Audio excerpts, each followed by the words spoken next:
Vamos lá.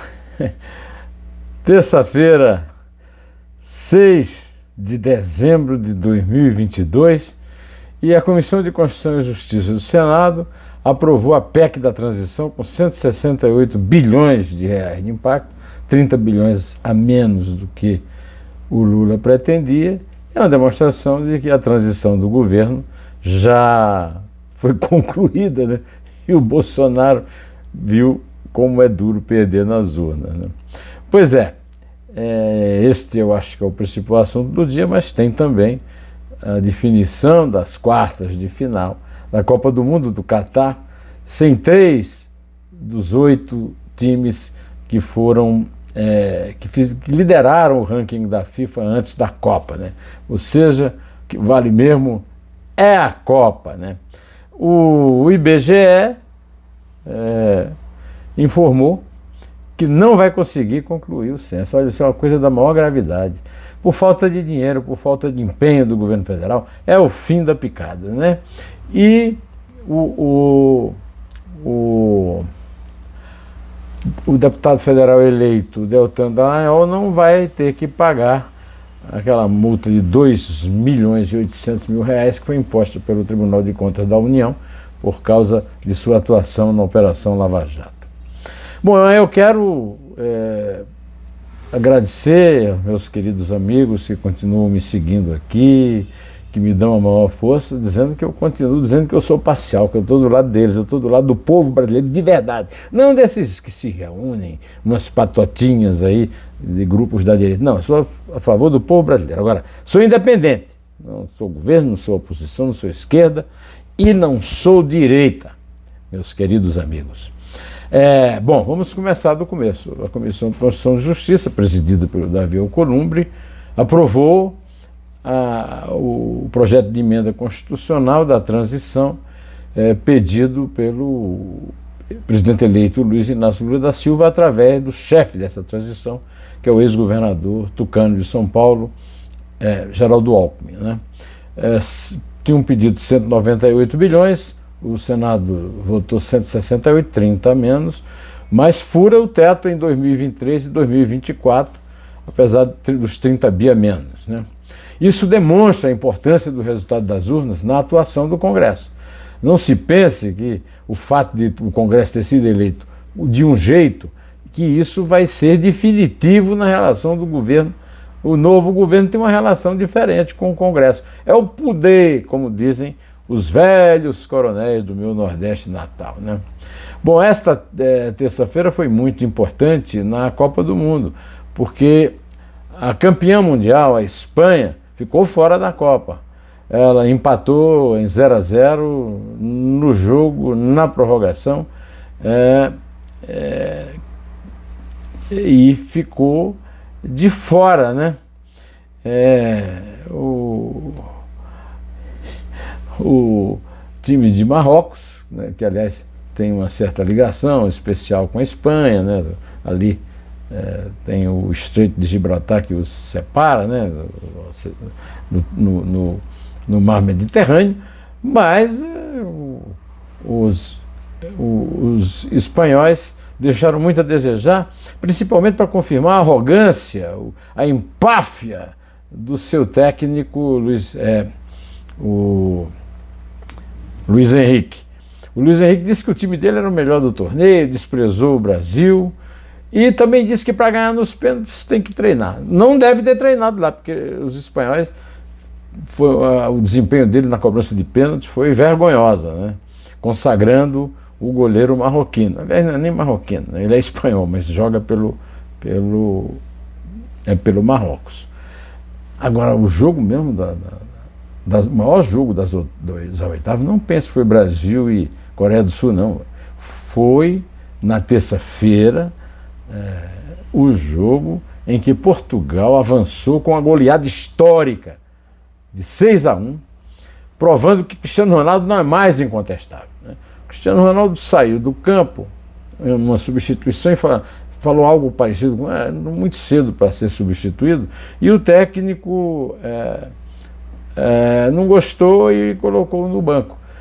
Botou um menino no seu lugar, o o Gonçalo Ramos, e o menino fez 3 dos 6 gols de Portugal. Portugal deu um banho, o zagueiro brasileiro alagoano, Pepe, que joga em Portugal há muito tempo, fez um dos belíssimos gols de cabeça, né?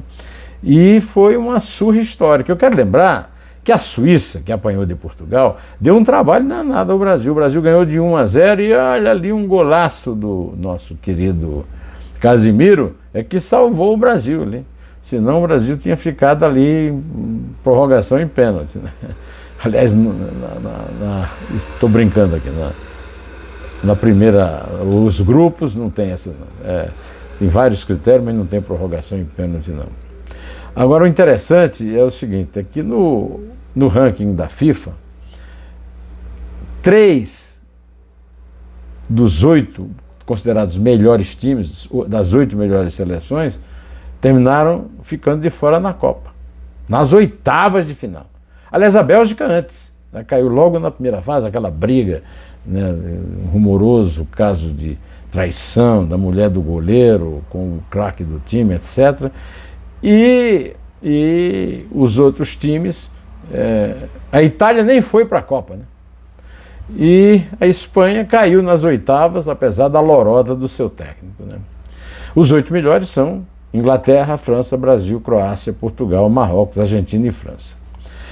E do jogo do Brasil de segunda-feira ontem, né, dia 5, resta a lorota do técnico Paulo Bento, português que treinou o Cruzeiro, que agora treina na Coreia do Sul, que disse que a FIFA ajudava as seleções maiores, e como o Brasil, por exemplo, que descansou seus jogadores, enquanto que o time dele não tinha como descansar. Bom, depois de apanhar de 4-1, ele saiu dizendo que a brasileira é a melhor seleção. O Japão não passou para as quartas, ele entrou nas oitavas, mas já mostrou um excelente trabalho do Zico na implantação do esporte, o famoso esporte bretão que consagrou Mirandinha. É uma brincadeira do meu tempo de adolescente, né? Que Mirandinha jogava, de adolescente não, de jovem, de rapaz, implantando o esporte bretão, né, no Extremo Oriente. Bom, o Neymar não cumpriu a promessa, lembrou o Estadão, né? O Neymar fez uma promessa ao Bolsonaro que, além de votar nele, iria dedicar o seu primeiro gol na Copa ao presidente do Brasil. Ele fez um gol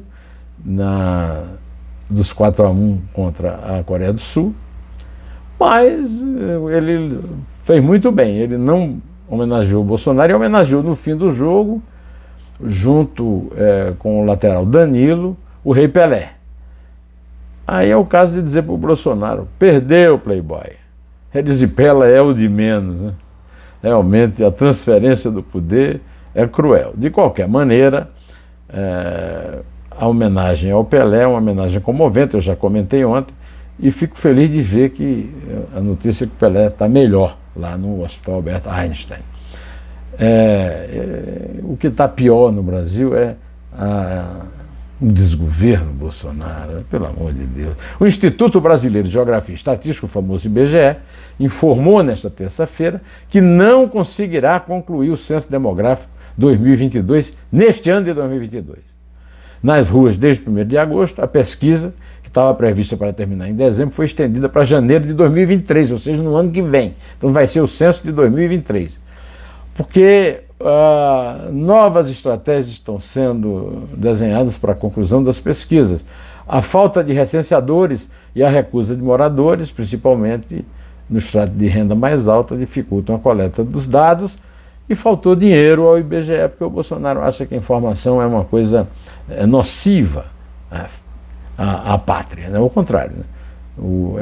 As estatísticas do IBGE são profundamente necessárias para o Brasil ter uma gestão minimamente decente, que não é o caso, né? Hoje também, nesta terça-feira, saiu uma decisão da 6ª Vara Federal de Curitiba, anulando o acórdão do Tribunal de Contas da União, que condenou o ex-procurador, deputado federal eleito Deltan Dallagnol, do Podemos do Paraná, e da Operação Lava Jato, ao pagamento de R$2.800.000 pelas chamadas diárias da Lava Jato, né?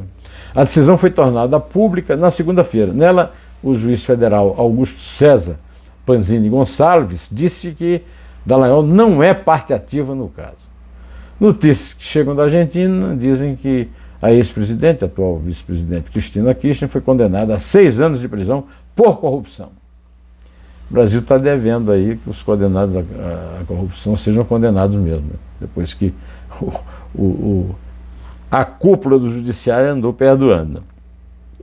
Eu, antes de terminar, quero convidá-lo para assistir a entrevista, o Neumann entrevista com Eurico Figueiredo, especialista em militares, falando da impossibilidade da existência de um golpe no meio aí. Tá? Isso aí, olha, inclusive essa votação do Senado dá muita razão ao professor Eurico. Eu também ainda estou no ar com 2 dedos de prosa com a professora Exilda Mello, falando do Tribunal de Júri no teatro de Ariano Suassuna, principalmente na sua peça mais famosa, que é a comédia O Alto da Compadecida.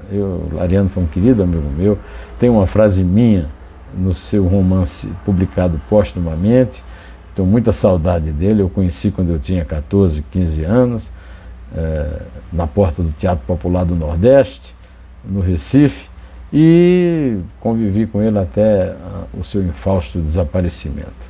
Meus queridos amigos, vou ficando por aqui, direto ao assunto. E em té!